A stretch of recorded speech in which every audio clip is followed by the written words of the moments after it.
What is up, everybody? I am Mike from My Travel BF, and we've been living abroad in Spain for over 6 months now. Now, there are some things we absolutely love about living in Spain that we haven't had a chance to make a video on. So that's what this video is all about. These are things we love about living abroad in Spain. The first thing we love about living abroad in Spain is the public transportation. Now, we do live in Madrid, so we get the benefit of the metro, living in a major urban area, the biggest in all of Spain, and the great public transportation that comes with the buses, the metro, the commuter trains, everything like that. However, the public transportation throughout all of Spain is excellent. Obviously, if you're living in a village, it's not as good as being in a major urban area. However, there are great public transportation routes all throughout Spain, connecting cities all the way to small pueblos or villages to major cities and airports. It's not too expensive either to take a bus to get to and from another city or to get out to a village from Madrid or from other cities. And that's something we absolutely love about living in Spain, especially coming from the US, where everything is so car-centric and the public transportation, even in major cities, isn't really that great. A great example of this is, for example, in New York, the trains don't come very often, and it's something from the US I feel like people are almost lied to about, is how good the public transportation is in major cities in the US. For example, here, when I'm waiting for the metro to go to school in the morning, there's another one coming about every 3 or 4 minutes. Now, that's during rush hour. During other times of the day, there are metros that come maybe every 5 to 10 minutes, something like that. But in the mornings in Madrid, during the heaviest times, trains are coming consistently. They're super clean, they're super efficient, and they're super cost effective too. So again, public transportation is one of the #1 things we love about living abroad in Spain. On to number 2, the tapas. How can you not love the tapas? It's one of the #1 things everybody knows about Spain. It's something it's known for. Now, there are a few places in Spain that still do have free tapas. However, most of them you do have to pay for. But in saying that, most places will still give you something free to eat with your drink. And that's one of the things we absolutely love about it. It's fun to just go to a place, get a drink and a tapa, and then bounce to the next one. And you can kind of do that as you eat your dinner, as you drink. It's a great way to meet people and something fun to do with your friends instead of just going to one restaurant and sitting down and eating there. And make sure to check out our tapas tour when we are in Alcalá de Henares. So if you're ever visiting Madrid and want to take an easy day trip out with free tapas, you can see that right here. Number 3 is all the fresh produce. In the grocery stores in the US, we're so used to, especially in Wisconsin, something comes from California, something comes from Mexico, something comes from somewhere else. It's all sourced from all over the place. In Spain, I feel like you can go to the grocery store and you get stuff that's fresh. The produce is fresh. Now, it's not perfect all the time. Obviously, some stores are better than others, and we've learned that going to different grocery stores just in our neighborhood. However, most of it's fresh. If you buy a tomato, and just a tomato at a regular grocery store, for some reason, it's delicious. It's more delicious than I've ever tasted from one in the US from a regular grocery store. I think it's because they come fresh. They're sourced generally from Spain, so it's not traveling as far to get to you. Obviously, it's still better to go to a fresh market or something like that, so you're getting it from the source. But just coming from the grocery store, the produce is so fresh and so delicious, and it's truly one of the things that makes Spanish cuisine what it is the fresh ingredients. Number 4 is the cost of living overall. It's connected to going out, getting tapas, and getting fresh produce at the grocery store.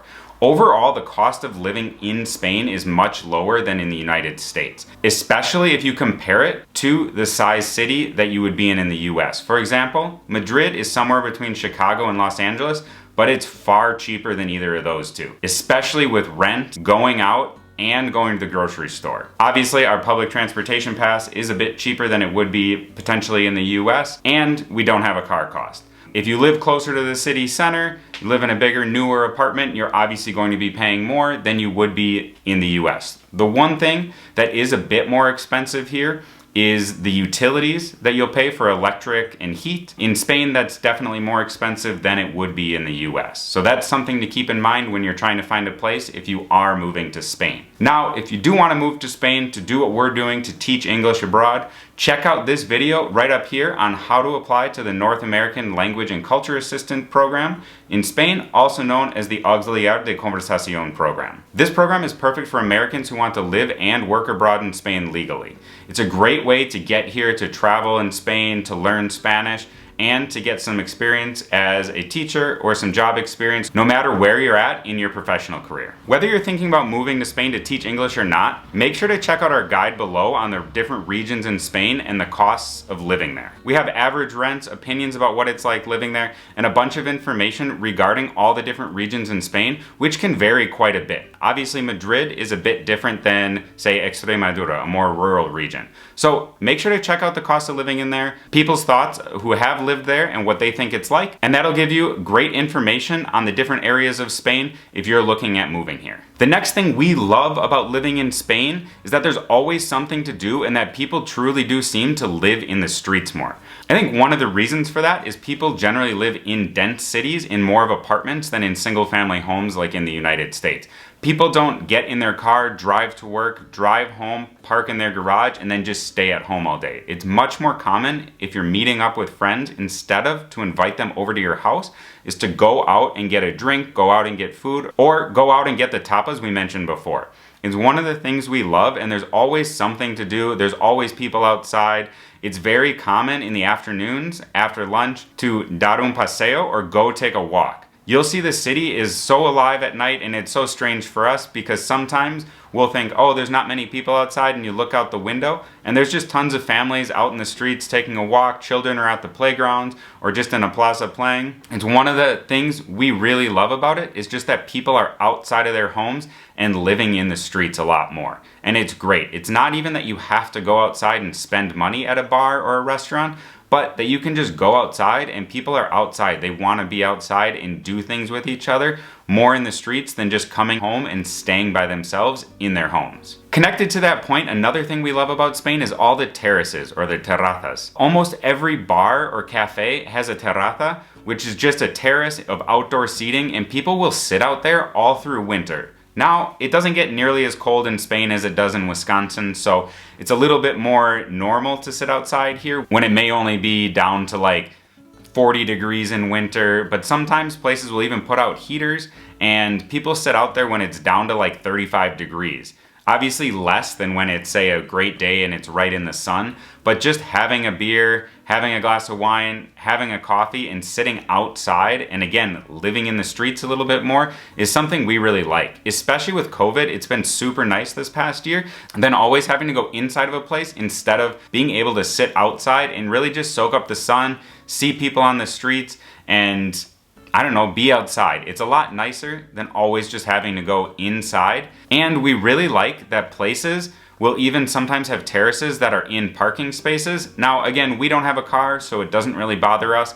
But seeing as though most people take the efficient public transportation that we said before, it seems that most people don't really mind that terraces will sometimes take up parking spaces and really allow for the city to be built more for people than for cars. Now, the next thing we love about Spain is something that we love, but you might not. It really depends on the person. And that is speaking Spanish everywhere. We love the ability to speak Spanish everywhere, being able to improve our language. We feel like we're always learning new words, always learning new ways to communicate. Now, it can be frustrating at times, especially when you have to do something technical or legal and maybe you just don't have that vocabulary. However, it is something that we love, just being able to learn every day. Like I said, pick up that new vocabulary and being able to speak. It's simply been amazing just learning Spanish every day and being able to further our language development. There are times when we just want to come home, relax, watch English TV and speak in English. However, when we're outside of the house, we try to speak only in Spanish between ourselves as well as with other people as much as we can. It's great being able to just go into a bar or a cafe and talk to people and being able to communicate with them without an issue. Where if we were in a country where we didn't speak the language, that would be a lot more difficult. So it's something we really appreciate about being in Spain. And lastly, one of the things we really love about Spain, connected to that last point, is that people generally are really friendly. We found that people have been willing to help us out as foreigners who've moved here. They want to help us out. They want to help us get settled in. They're excited to show us different parts of the city. This goes with most of our coworkers at our schools, most people we've met. People are just very friendly and generally outgoing. They're easy to talk to. If you're out and you have a question or want to approach them, a lot of people are just willing to talk to you and strike up a conversation. I know this isn't the same in every culture, and it's probably different in bigger or smaller cities as well as just the people you happen to meet. But it is something that we really like about Spain. Now, we hope you've enjoyed this video about the things we love about living in Spain, but we are going to do a video about things that annoy us about living in Spain, because it's not all perfect. There are things we don't like about living here and really get on our nerves because they are simply different and it's just been difficult to adjust to. So stay tuned for that video. If you want to see that video the second it comes out, make sure to subscribe below. Give this video a thumbs up if you liked it, and make sure to check out our other videos about living abroad and life in Spain. We'll see you over at our other videos. Bye!